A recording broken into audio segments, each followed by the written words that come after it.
Hello, this is Dr. Mike Brooks. I'm a licensed psychologist and the director of the Austin Psychology and Assessment Center, or ApaCenter.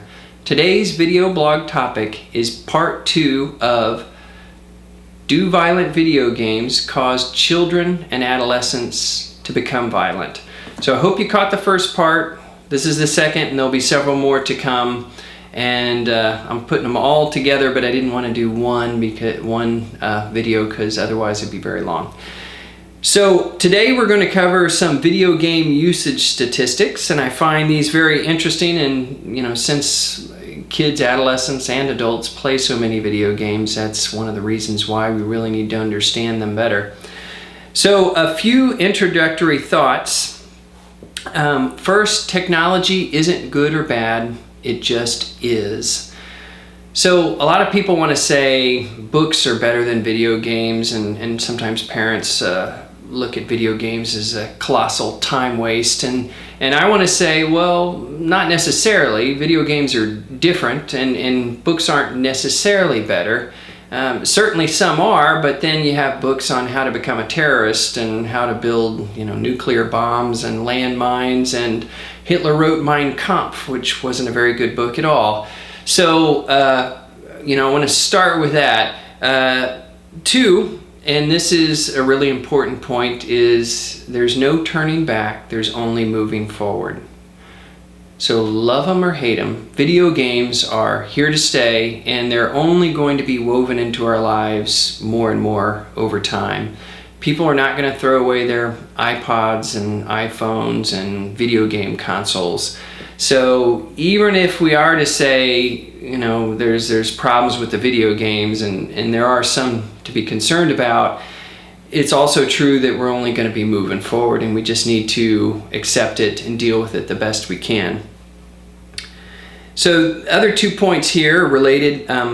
Parents, don't judge your kids, and kids, don't judge your parents. And the reason I say this is there's a tendency for parents often to vilify video games or think that they're a waste of time.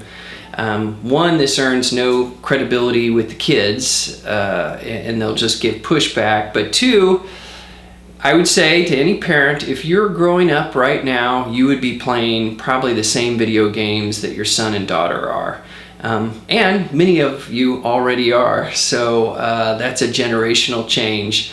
And for kids not judging their parents, a lot of kids will say, oh, my parents just don't understand, and they're being totally unreasonable about the whole Call of Duty thing. Well, kids, one day, hopefully far into the future, you will be parents too.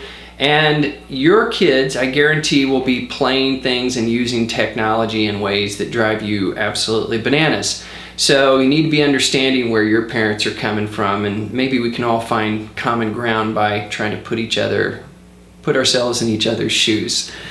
Another point here is an important one, and I truly believe this, is that we did not evolve to live in the world in which we now live. So the reason I say this is that technology is 24/7, the internet's 24/7, and we're basically plugged in all the time, and people texting us, and we're checking, Twitter feeds, and updating our Facebook status, and posting things, and getting news push notifications from CNN and things like that. And it just keeps going and going. And throughout the history of our evolution, this is not the way the world worked. So we're getting our brains stimulated in ways that they never were intended to be, and this has a cost.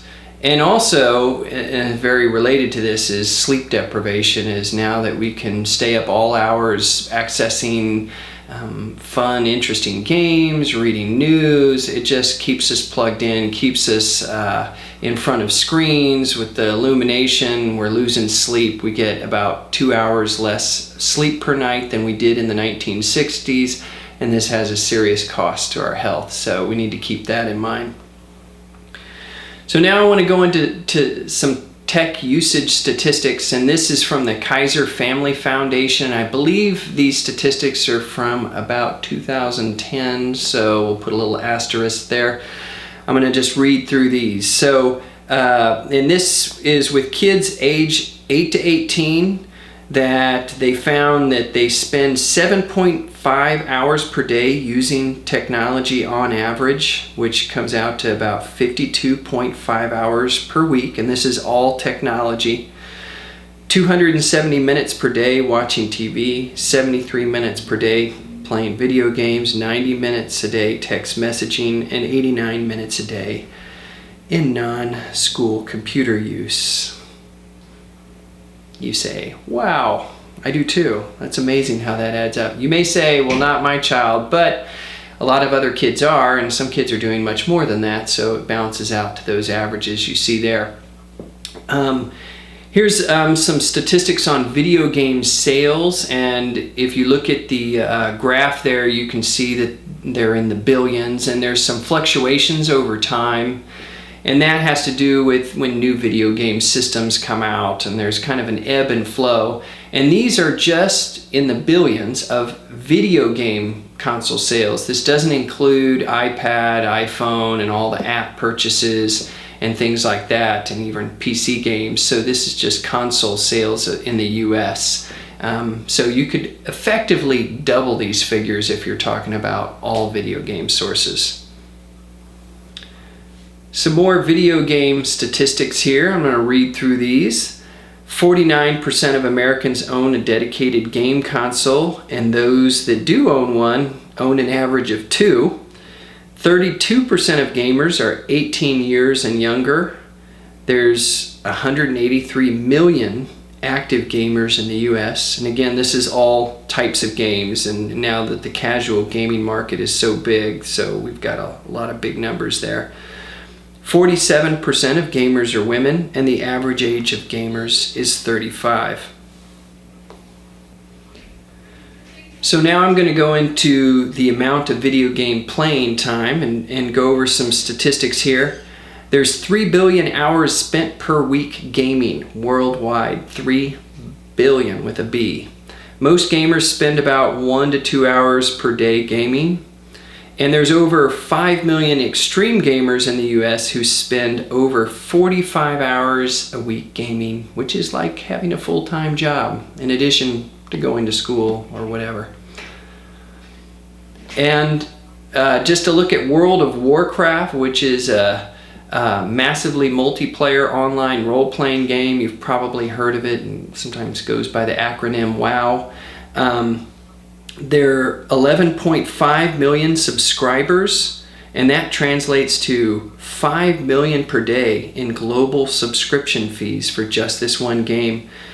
The mean playing time for World of Warcraft players is 17 to 22 hours per week.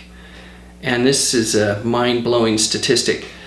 Since its debut in 2004, players have collectively spent around 60 billion hours online, and this translates to about 7 million years of time spent playing this one game. And that makes me think of, well, if everybody had used this time collectively to search for a cure for cancer, that would be pretty amazing. So next, this wraps up this segment for today, and for the next segments I'm going to go over some of the benefits of gaming,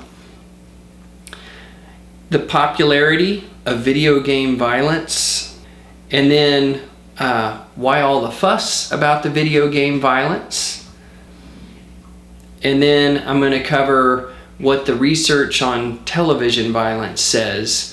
Because a lot of the concern about the effects of video game violence comes from the research on the effects of television violence on kids and adolescents. So I hope you join me next time for that part 3 of this topic. Again, I'm Dr. Mike Brooks, licensed psychologist and director of the Austin Psychology and Assessment Center, or ApaCenter. Thanks so much for joining me today, and I hope to see you back for that next part.